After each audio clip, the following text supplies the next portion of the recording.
Hey everyone. I don't know about you, but for the last week my heart has been pummeled. Just pummeled. And for the last 2 weeks I've been receiving and feeling and experiencing. Every time I walk into this room and I see Arn lighting the candles, and I see Mary and Willis, Larry, Justin getting ready for the music, and all of a sudden we start chanting, my heart becomes calm. This is a place for peace and solitude and contemplation. The Beatitudes are a call to arms. But this call to arms is not saber rattling. It isn't uppercuts or clenched fists. It isn't making a show of force with innocent people, with people who disagree with you or protest against you. It isn't the arms of tanks or pepper spray or bullets or masks. No, this call to arms, these Beatitudes, these Christian dispositions and actions are a call for arms that embrace, that support, that love, that sacrifice, that protect, that are warm and soft and strong.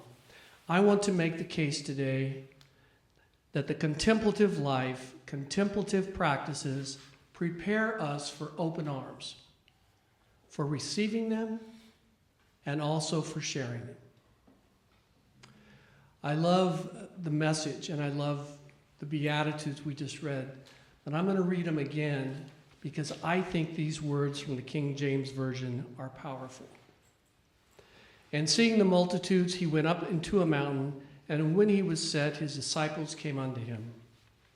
And he opened his mouth and taught them, saying, Blessed are the poor in spirit, for theirs is the kingdom of heaven. Blessed are they that mourn, for they shall be comforted. Blessed are the meek, for they shall inherit the earth.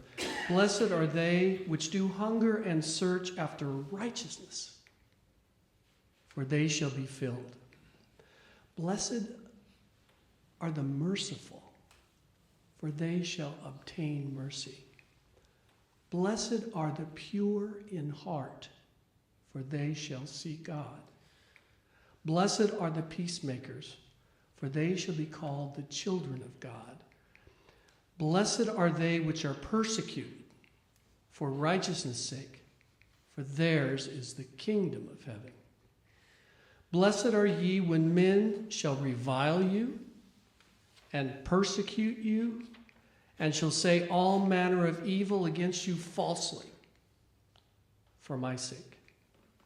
Rejoice and be exceedingly glad, for great is your reward in heaven, for so persecuted they the prophets which were there before you. Thomas Merton said, a man who is poor in spirit, I always wonder about the poor in spirit part. He says, a man who is poor in spirit knows that he is not self-sufficient, that he depends on God for everything. These are words of humility and sacrifice, not of domination or control. The Beatitudes are not just telling us what kind of people we should be, but also those who we need to lift up, what we need to do. The Beatitudes give us a roadmap. Jesus says to those who are poor in spirit, who mourn, who are meek, who are peacemakers, who are pure in heart, who thirst for righteousness, who are merciful and who are persecuted and insulted and lied about because they follow him, will be comforted, will inherit the earth, will be shown mercy, be satisfied, called the sons of God. Theirs is the kingdom of heaven. These qualities are the arms of embrace.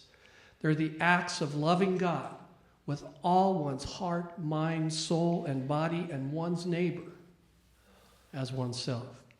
And let's not forget that contemplation and the Beatitudes complement each other. What we do in contemplation, through intentional practices of stillness, silence, prayer, singing, and worship,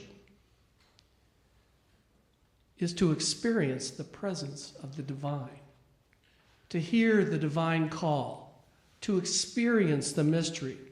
If we practice and we listen, then we are formed, often so slowly, into people who are following the ways of mercy, humility, peacemaking, courage, and sacrifice. Foundational to this formation is experiencing the sacrament of the present moment, as de Caussade wrote. T.S. Eliot, the great poet T.S. Eliot, writes in Burnt Norton, "At the still point of the turning world, neither flesh nor fleshless, either from or towards, at the still point, there the dance is." So what is the still point? What is the dance? I think of contemplation engaged in opening the arms of the world as moving stillness, moving with peace and courage and resilience and hope through a troubled world, stepping into the chaos of politics, warring parties, inequity, and a myriad of other troubles with the profound depth of spirit. That's the dance of contemplative stillness. Genius, Goethe said, is developed in solitude, but character is made in the stream of life. This contemplative work begs the question, how might I intentionally become closer to God? How might I become a more humble, merciful peacemaker? How can I practice the disciplines in order to embody moving stillness? Contemplation opens our arms to others to embrace a loving world.